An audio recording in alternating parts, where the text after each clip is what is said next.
Muy buenos días, qué gusto enorme poder saludarles. Bienvenidos a Enfoque.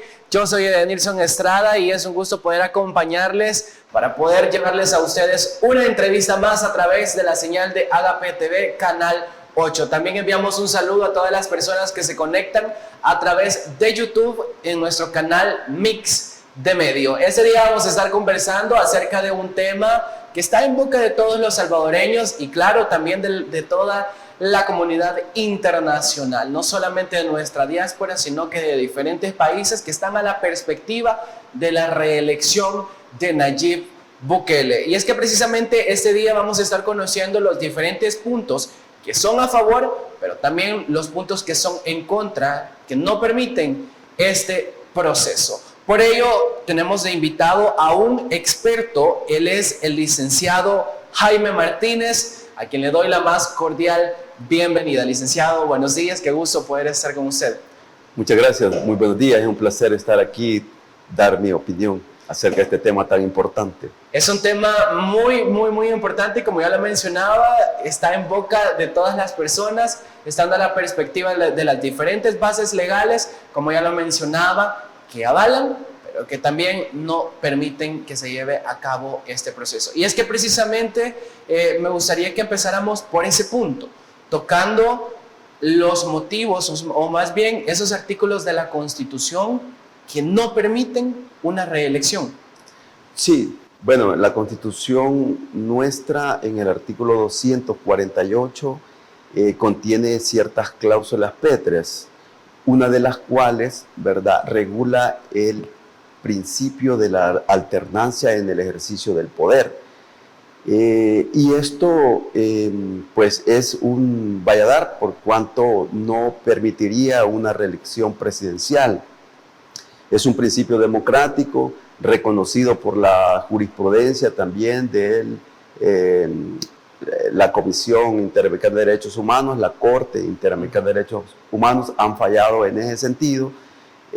Si esto se llegase a dar, significaría pues que nos estamos alejando de un Estado democrático y a nivel internacional, la comunidad internacional creería yo que pudiera no reconocer a un gobierno instalado de esa manera, porque la Constitución no lo permite y la costumbre internacional tampoco lo permite y existe también un principio que se llama pacta sunt servanda o cumplimiento de buena fe.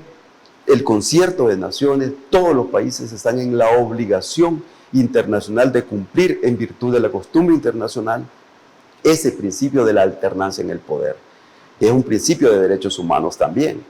Entonces, creo que no está muy difícil, pues, pero como dice allí la inteligencia artificial, este es un problema de salvadoreños.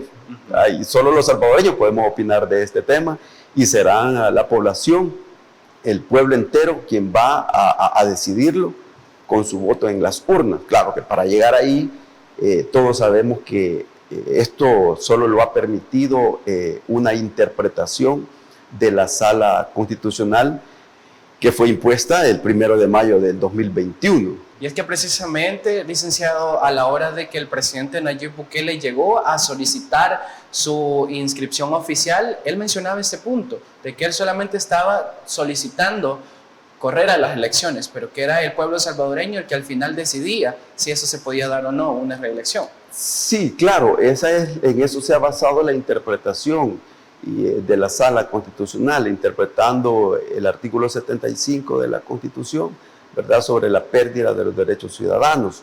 En ese sentido, ellos dijeron de que el presidente pudiese intentar, ¿verdad?, reelegirse. Esto es todo un proceso. La última palabra la va a tener el pueblo, pero es cuestionable en tanto que hay principios, ¿verdad?, que la Constitución, hay otros artículos, son una serie de artículos, es un sistema como de protección constitucional que hay ahí.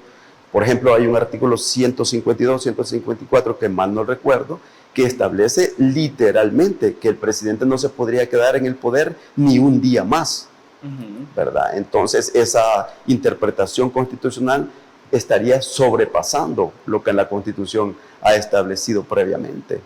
De hecho, yo acá tengo a la mano el artículo 152 que nos dice: no podrán ser candidatos a la presidencia de la República.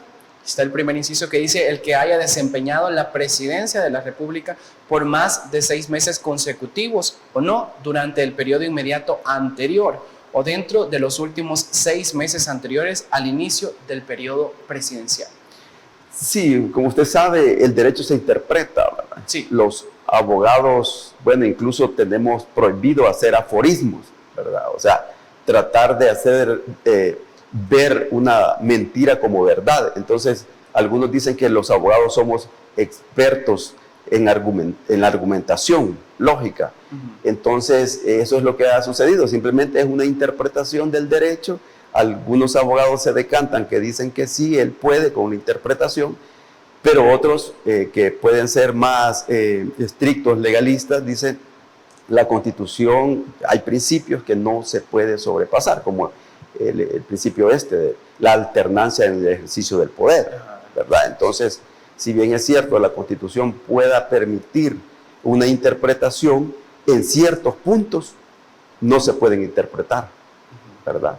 Porque la Constitución se interpreta pro hominis, o sea, en favor de los derechos humanos, ¿verdad? Este principio, si se rompe, estaríamos vulnerando todo el sistema de protección de derechos humanos, porque, como usted sabe, actualmente no tenemos división de poderes, no hay separación de funciones. Todo el mundo responde actualmente, ¿verdad? Todas las instituciones a quien está gobernando. Entonces, eso pues atenta contra cualquier principio. No hay garantías constitucionales, no hay garantía al debido proceso. Se nos ha violado el derecho de la defensa. Bueno, con los abogados lo experimentamos a cada rato en audiencias. Para ponerle un ejemplo, tuve un caso de régimen de excepción en donde se me negó el derecho que tenía el imputado a una revisión especial de la medida, de la medida cautelar que se había impuesto. Apelamos a la decisión del tribunal y la Cámara confirmó, porque el argumento del juez era de que los argumentos eran insuficientes, cuando el juez no puede, de primas a primeras, como se dice, negar una revisión a la medida, porque el juez solo está facultado para interpretar si la petición es repetitiva o dilatoria. En nuestro caso era primera vez que se le solicitaba la audiencia especial de revisión al imputado, y aún así el juez falló en contra y la Cámara falló en contra. Entonces ese chico va a estar, por el pecado de ser un joven, va a estar detenido no sabemos cuánto tiempo. Entonces eso es lo que los abogados nos duele, nos aqueja, pues, ¿verdad? Que eso se esté violando de esa manera. Entonces, cuando nosotros vemos una reelección presidencial, si somos objetivos, si queremos ser imparciales, ¿verdad? No podemos estar de acuerdo, porque se está violentando ese principio, y aquí no se va a mover una hoja de un árbol si una persona dice que no se mueva. Y eso no puede ocurrir en un Estado de Derecho o en un Estado democrático. Son puntos, como se dice, de que no se pueden mover. Ahora bien, ¿qué hubiese pasado, licenciado? Bueno, creo que la respuesta es bastante lógica, de que si no se hubiese cambiado la sala de lo constitucional, si hubiésemos seguido en la misma línea que íbamos, que no fue como se dieron las cosas, de que hubo un cambio bien repentino en la Asamblea Legislativa, esta medida de la reelección no se hubiera permitido. Sí, esto se ha permitido porque, como decía un profesor brillante por ahí en mi alma mater, ¿verdad? Los astros se le han alineado al hombre, ¿verdad? Y él no tiene la culpa de tener toda una correlación, 66 votos a su favor en la asamblea. Eso le da pie para él hacer lo que quiera en este país, ¿verdad? Él no tiene la culpa que eso sea así. Tienen los votos, tienen la correlación. Entonces eso permitió destituir, incluso sin debido proceso, ¿verdad?, a los magistrados legítimos de la Sala de lo Constitucional. Y luego, suena feo decirlo, pero eso es así: imponer una sala constitucional o tener una sala genuflexa a su favor, ¿verdad? Entonces esto es como una cuestión de amigos, ¿verdad? Entonces mira, interprétame esto porque yo lo necesito más adelante, y así se han dado las cosas. Pero él no tiene la culpa, los astros se le han alineado. Sí, han sido coincidencias que le han abierto el camino, básicamente. Sí. Ahí se van por ese rumbo. Pero ahora bien, ¿qué sucede con respecto a la aceptación de las personas? Si bien ya lo pudimos percibir a la hora de él manifestar ya su candidatura y asistir a las oficinas del TSE, se han especulado muchísimo y pudimos observar la gran aceptación de las personas. ¿Será que este es un fenómeno que también lo tiene a favor y que es parte de la línea de los astros? Sí, lo que sucede es que, bueno, hay un excelente manejo de las redes sociales y eso es un punto a su favor. Yo creo que están utilizando una nueva forma de hacer política, manejando la inteligencia artificial incluso, y pues eso le favorece. Sin embargo, fíjese que la resolución, la interpretación que ha dado la sala actual constitucional, hay un punto bien importante ahí. Si bien es cierto, le permite ser candidato a la reelección al presidente, pero se lo permite solo al presidente, no al vicepresidente. Porque el presidente, como funcionario público de elección popular, no puede renunciar, a no ser por una causa grave calificada por la Asamblea Legislativa, y eso no existe. Entonces, creo que él lo que va a hacer es pedir una licencia o un permiso. Sin embargo, volviendo al punto de la sala, si él pide una licencia o un permiso, quien tendría que asumir las riendas del país, del Estado, sería el vicepresidente. Pero si el vicepresidente va en la misma fórmula, entonces me imagino que va a haber un designado a la presidencia, pero eso viola y atenta la misma interpretación de la sala. Bueno, los designados a la presidencia me imagino que ya están quienes son, ¿verdad? Solo van a decidir entre ellos. Entre ellos, ¿quién exactamente? ¿Quién? Pero a mi juicio, el abogado Félix Ulloa es quien debería de asumir la presidencia, por la misma interpretación que la sala actual impuesta por ellos, ¿verdad?, lo ha dicho. Si vamos a respetar la interpretación de la sala actual, Félix Ulloa no podría participar para una reelección como vicepresidente. En ese punto, volviendo a lo que tocábamos, ya se presentó al TSE, pero es presidente y es vicepresidente. Entonces, ¿qué sucede? Están solicitando correr hacia la presidencia, pero estando en la presidencia. ¿Será que se hizo de manera correcta el proceso?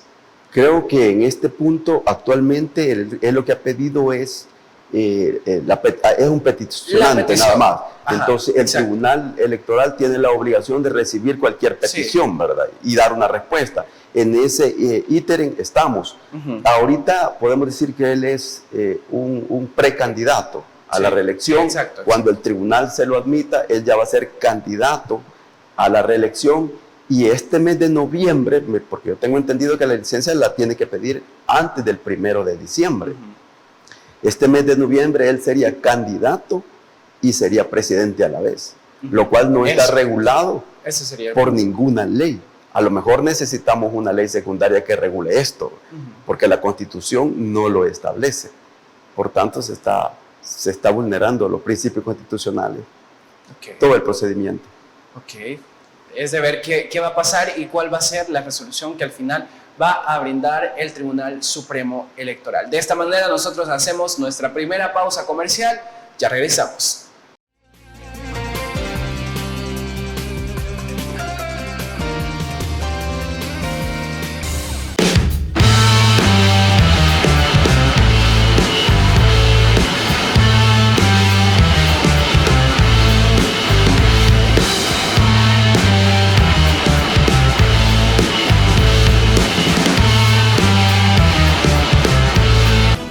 Salvadoreños. Farmacia La Buena, la farmacia de todos.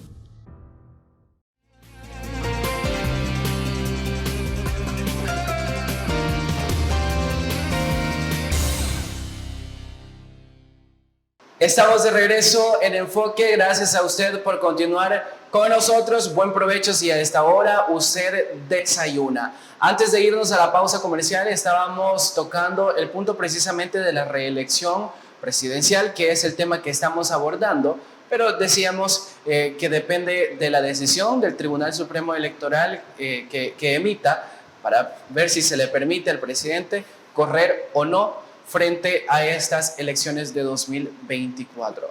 Ahora bien, licenciado, se han presentado diferentes solicitudes para que no se oficialice esta candidatura. Como lo decíamos, ahorita nada más se ha hecho la solicitud de inscripción para oficializar que es candidato. Pero han llegado diferentes solicitudes al tribunal. ¿Será de que estas podrían incidir? Fíjese que si el tribunal actuara de una manera imparcial, tendría que decir algo. Por lo menos me inclinaría yo que si ellos van a cumplir con la Sala de lo Constitucional, por lo menos deberían de declarar no al lugar la petición del vicepresidente Félix Ulloa. Por lo menos, a mi juicio, sí, porque la resolución no se lo permite. Pero nosotros sabemos también cómo se elige a los magistrados del Tribunal Supremo Electoral, y ellos en este país no es como en otros países que ellos son jueces de derecho. En este país ellos responden más a criterios de carácter político, porque quien los elige han sido los mismos diputados. Si bien es cierto, son abogados, pero las personas que están ahí no aplican la ley como debe de ser, como un juez ordinario, ¿verdad? O como una sala de la Corte Suprema, como un magistrado de segunda instancia. No operan de esa manera, aunque se llamen tribunal y aunque se llamen magistrados, lamentablemente. O sea, yo creo que en ese punto todos sabemos que se necesita una reforma constitucional para que los magistrados del Tribunal Electoral se eligieran de otra manera y respondieran como debiera ser. En este punto yo no esperaría nada del Tribunal Supremo Electoral, que resuelvan alguna petición en el sentido de declarar no al lugar esa petición para una reelección. ¿Usted espera de que la resolución sea favorable para el presidente? Sí, porque podemos decir, los dados allí están cargados, ¿verdad? Y yo esperaría que todo le va a funcionar al señor presidente. Okay, van a seguirse alineando los astros, como ya mencionado, ¿verdad? Ahora bien, otro punto de que también se ha tocado y también es parte de las opiniones de que las personas tienen, que por qué en otros países sí se permite y se da la pauta para otra reelección, y se da el caso de Estados Unidos, que ha salido a flote también en hacer comparaciones, que por qué en otras partes sí, pero que precisamente en El Salvador no se permite. Sí, lo que pasa es que cada país tiene su propia configuración, ¿verdad? Su sistema constitucional. Estados Unidos es un estado federal, nosotros somos un estado unitario, nuestra Carta Magna es todo, la ley primaria, y en eso nos tenemos que basar, así está configurado. De todas maneras, pues si le vamos a dar cumplimiento a la Constitución, se le va a dar, y si no, pues el pueblo tendrá la última palabra. Exactamente, la última palabra y la última decisión se van a ver reflejadas en las urnas. Sí. A ver cuál va a ser el panorama que se va a manejar en estas elecciones, en estos comicios que ya se vienen. Ahora bien, otro punto muy importante es también tener en cuenta el apoyo que se va a tener en la Asamblea Legislativa. ¿Considera usted de que en estas elecciones sí se va a mantener y siempre se le va a venir dando esa autoridad al presidente a través de este órgano de Estado? Todo depende de cuál sea la correlación de fuerzas que existe en la Asamblea Legislativa próxima que vamos a tener. Recuerde que hubo reformas, entiendo que ahora van a ser 60 diputados. Sí. Entonces yo creo que también esas reformas van encaminadas a que ellos saben, Nuevas Ideas sabe, de que ellos su caudal de votos para diputados va a disminuir. Entonces, por consecuencia, quieren seguir manteniendo su correlación de fuerzas y humildemente creería yo que puede ser que ellos tengan mayoría simple, pero no mayoría calificada de ese número. Entonces, la gente en El Salvador, uno platica con abogados, con clientes, con empresarios, y la gente en El Salvador no cree, es inteligente. Yo creo que la gente está a favor de la reelección en la calle, pero también está a favor de quitarle poder en la Asamblea Legislativa. Eso es lo que se percibe. Y no solo en la Asamblea Legislativa, también en las alcaldías. Sí, pero las alcaldías ya es como otro punto, sí, porque se va más es más regionalista, más depende del... a quién le conviene la gente que esté. Yo creo que, y eso no le afecta mucho a la vida del país, sino que, pero lo que sí afecta gravemente es una reelección presidencial y el poder absoluto que en este momento tiene por tener tantos votos a favor en la Asamblea Legislativa.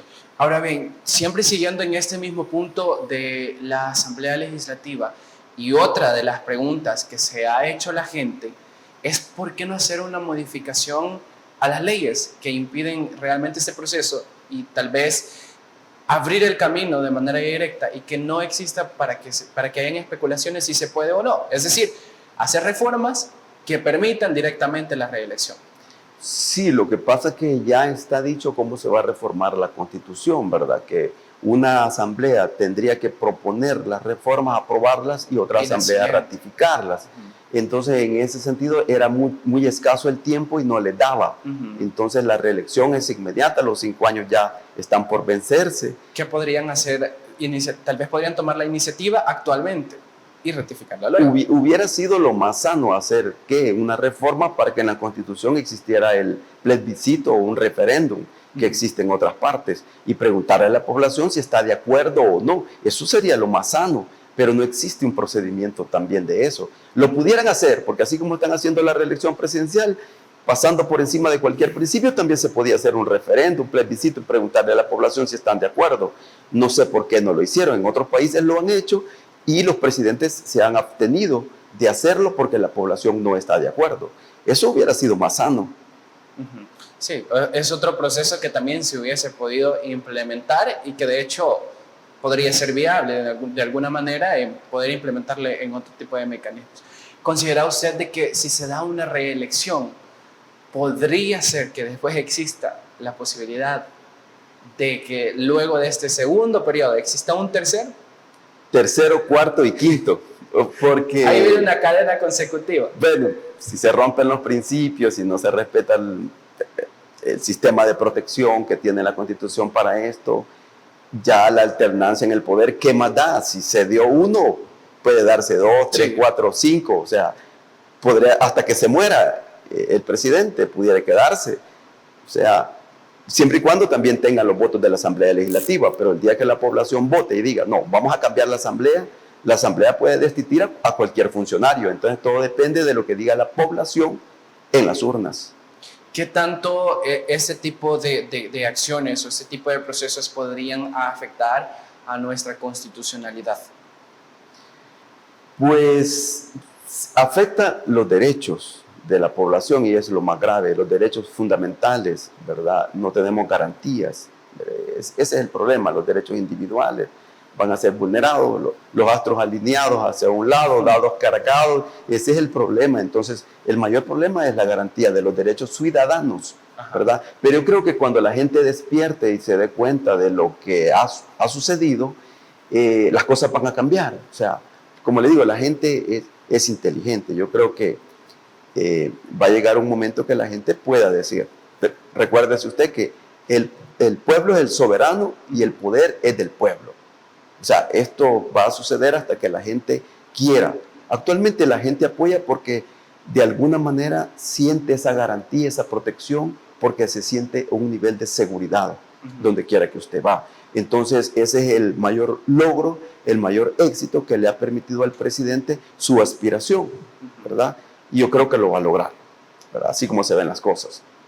Todo lo tiene a su favor, el viento sopla a su favor y creo que los ciudadanos, por el momento, aunque es ilegal, lo van a apoyar.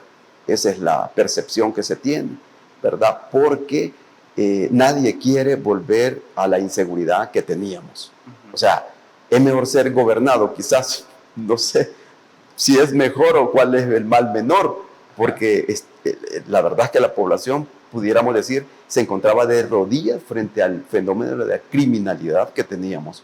Y este gobierno ha sido inteligente en hacer de la política criminal política partidaria y les ha funcionado, ¿verdad? Porque en criminología se dice que eso es una política que lo ejerce el Ejecutivo y les ha funcionado. O sea, los niveles de inseguridad en la población, del crimen, el delito, ha disminuido a niveles inimaginables, ¿verdad?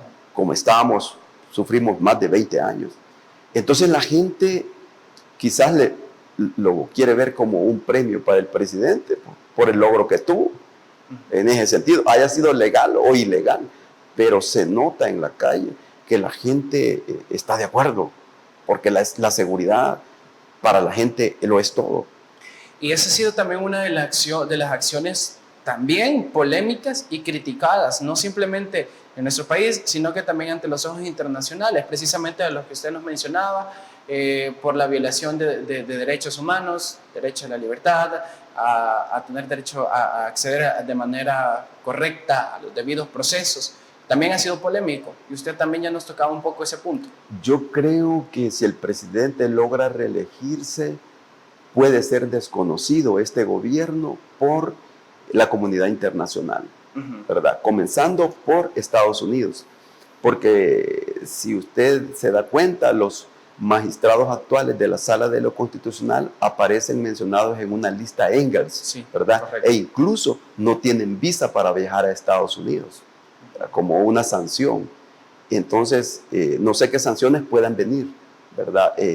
Para el país entero, de parte de la comunidad internacional. Pueden haber consecuencias, ¿verdad? ¿Serían consecuencias que se pagarían a largo plazo? A nivel diplomático, yo creo que puede ser desconocido, incluso desde el momento que él solo se va a poner la banda presidencial. El mismo presidente se va a poner la banda presidencial nuevamente, ¿verdad? Porque el diputado que está ahí, que se la va a poner, es amigo de él, ¿verdad? De su mismo partido. Sí, entonces, ¿qué podemos esperar? Es de ver el proceso y, como ya se mencionaba, si la logra, ahí nos vamos a dar cuenta de qué forma se va a realizar este acto de la imposición de banda y de cambio presidencial, que en este caso sería el mismo, como ya lo mencionábamos. Bueno, es de ver y estar a las perspectivas de lo que va a ir sucediendo en esos días. Nosotros nos vamos a nuestra segunda pausa comercial. Ya regresamos.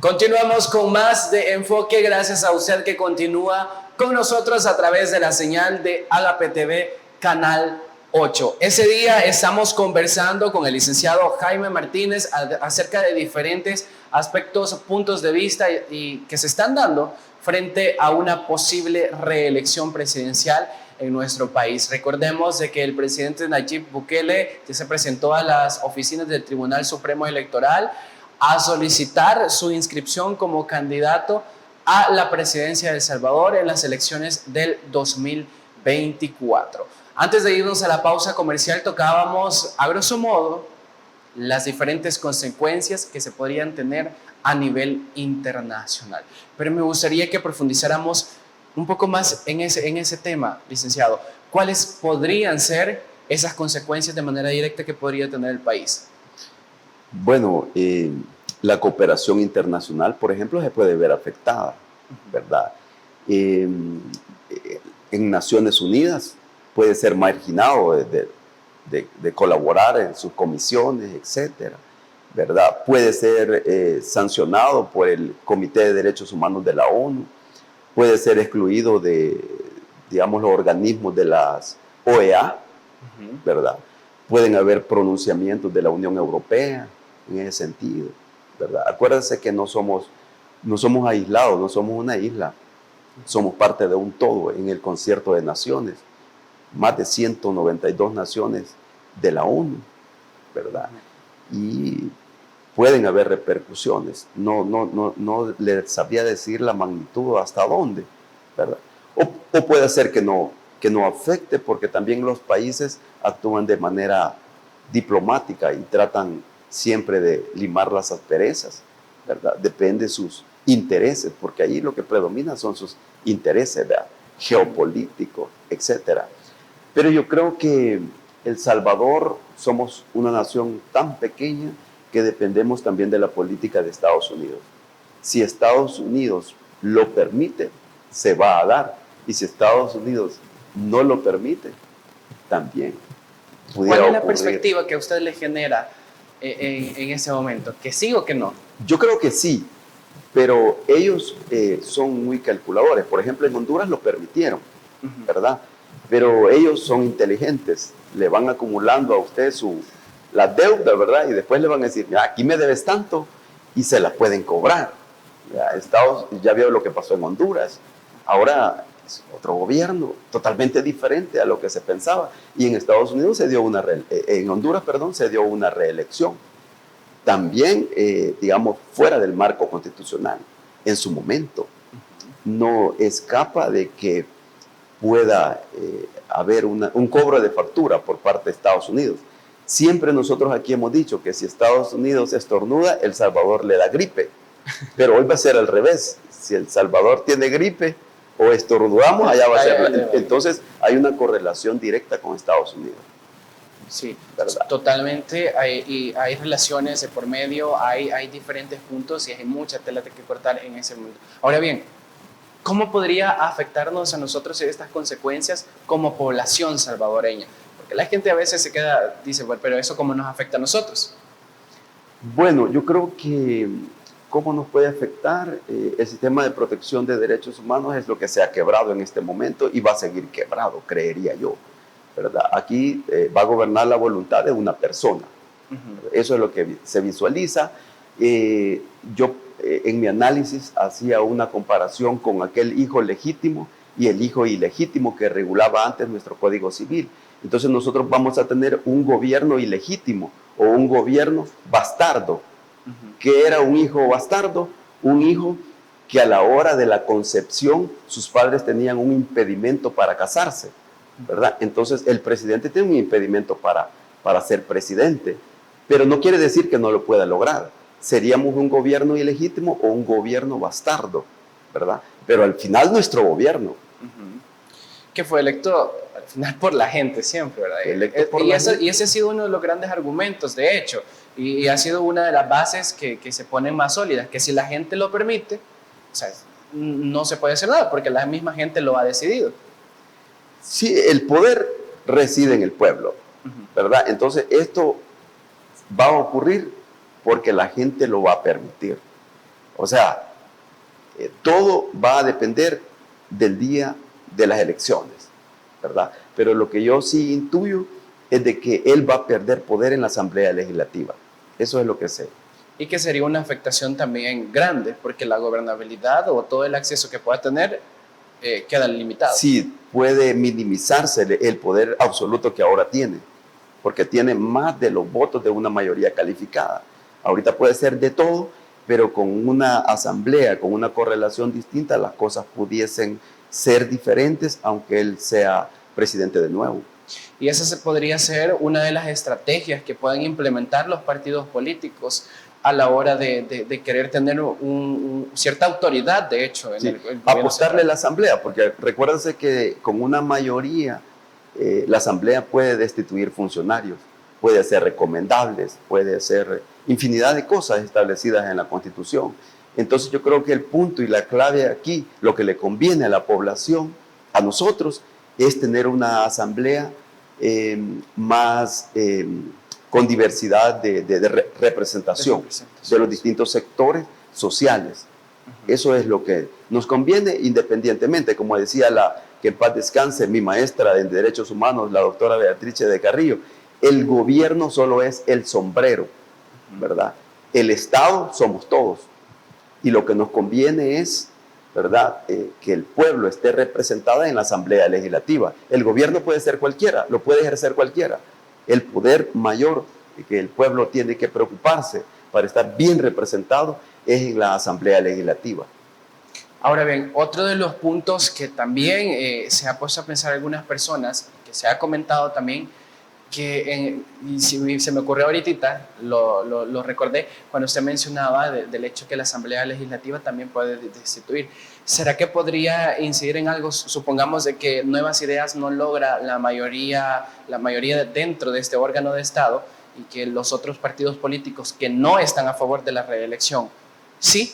¿Podría ser que este órgano de Estado sí podría incidir en el Ejecutivo? Si tuvieran una mayoría calificada, sí, pero es bien difícil. La oposición no va a lograr tener mucho poder en la Asamblea, por lo que se visualiza. Porque para eso se necesita, bueno, en la actualidad eran 56 votos, ¿verdad? Incluso está establecido, me parece que es el 131, numeral séptimo por ahí de la Constitución, que la Asamblea en estos momentos, con lo que se está dando, tendría la obligación constitucional de desconocer al presidente. Pero no lo va a hacer porque la mayoría es el mismo oficialismo. Total. ¿Verdad? Entonces, la clave ahí es, como le decía, es disminuirle el poder, el número de votos. Y la estrategia de los partidos debería ser apoderarse de la Asamblea Legislativa, ¿verdad? Para tener más control. Sí, tener al menos un órgano de Estado en el que sí pueden incidir ahí y llegar directamente a ese punto, porque usted lo mencionaba ahorita y me llamó la atención, o sea, en la Asamblea Legislativa ya lo ha mencionado, no existe quizás la posibilidad de que puedan tener la mayoría. ¿Qué sucede a la hora de la presidencia? ¿Será que tampoco hay esa capacidad de poder competir de una manera directa y grande con el presidente? Sí, actualmente creo que no tiene un rival fuerte. La oposición, a mi juicio, le sirvió en bandeja de plata para que él pudiese reelegirse. La oposición debió presentarse, a mi juicio, con un candidato único o máximo con 2 candidatos. Ellos tenían que hacer consensos y elegir a gente, rostros nuevos, gente de la sociedad civil. Pero si usted ve, la mayoría de personas que van ahí son gente afiliada de su mismo partido, ¿verdad? Y yo creo que le están haciendo el favor al presidente, se la pusieron muy fácil para que lograra la reelección. Ahora, es más, también participar legitima la competencia, ¿verdad? Ahora, no participar era otro dilema también, se la ponían igualmente, o sea, él la tenía fácil, ganada en un sentido o en otro, porque en otros países la oposición se negó a participar, por ejemplo en Venezuela, igual las cosas sucedió lo que iba a pasar. Aquí decidieron participar, pero a mi juicio el error es participar, no sé, son como unos 7, 8 candidatos que van, entonces todos unidos, si los metes en una licuadora no hacen uno, entonces se la pusieron muy fácil al presidente, porque debieron elegir a gente más potencial y gente también menos quemada políticamente hablando. La gente no cree en los partidos políticos y esto ha sucedido precisamente porque los partidos han fracasado en este país.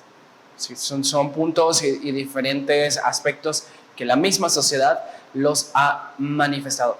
Ahora bien, si se da la reelección, si se concretiza al final, ¿será que nosotros nos dirigimos al camino de muchos países que ya han enfrentado una dictadura y que de hecho, acá lo mencionaba uno de nuestros analistas hace unos días, El Salvador amaneció en una dictadura luego de que el presidente Nayib Bukele presentara la solicitud de inscripción? ¿Se podría asociar? Yo creo que sí, los visos de la dictadura se dieron.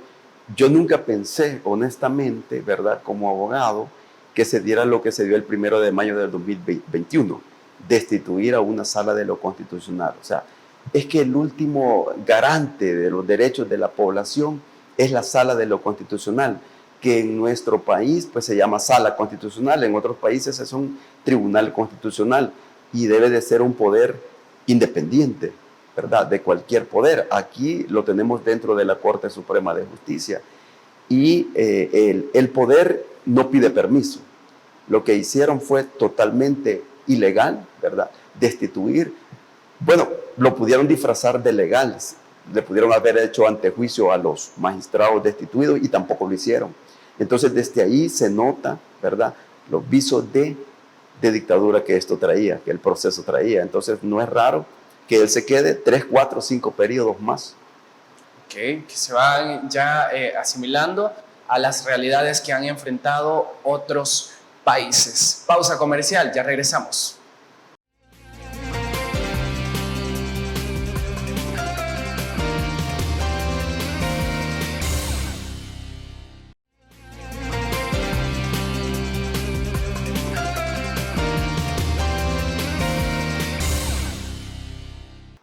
Señores, estamos llegando a la recta final de Enfoque en ese día y hoy estamos hablando precisamente acerca de la reelección presidencial en El Salvador. Como todos ya lo sabemos, el presidente de la República, Nayib Bukele, ha presentado su solicitud de inscripción a las elecciones de 2024 y es que precisamente por eso hoy estamos hablando con un experto para que nos dé los diferentes puntos que en la Constitución se expresa con respecto a este tema. Y es que ya para ir finalizando y para cerrar el tema, licenciado, me gustaría de que diéramos una síntesis, un resumen más bien de todo lo que hemos ido abordando y precisamente del punto, ¿la reelección es legal o ilegal en nuestro país? Quizás no se puede decir abiertamente que es ilegal, porque podrá ser ilegal o ilegítima, pero el punto es que la Constitución por ciertos principios no lo permite. La alternancia en el poder, en el ejercicio del poder, es una obligación constitucional y legal. Si eso se rompe, estamos vulnerando el sistema de protección de derechos humanos. O sea, no tenemos nada, se cae todo. El asunto es que las personas pareciera ser que están de acuerdo con la reelección, pero la población desconoce muchas veces los principios. Y cuando uno platica con las personas, están en contra de uno porque no entienden que la ley es así. Hay veces la ley es dura, pero es la ley. No nos gusta aceptarlo.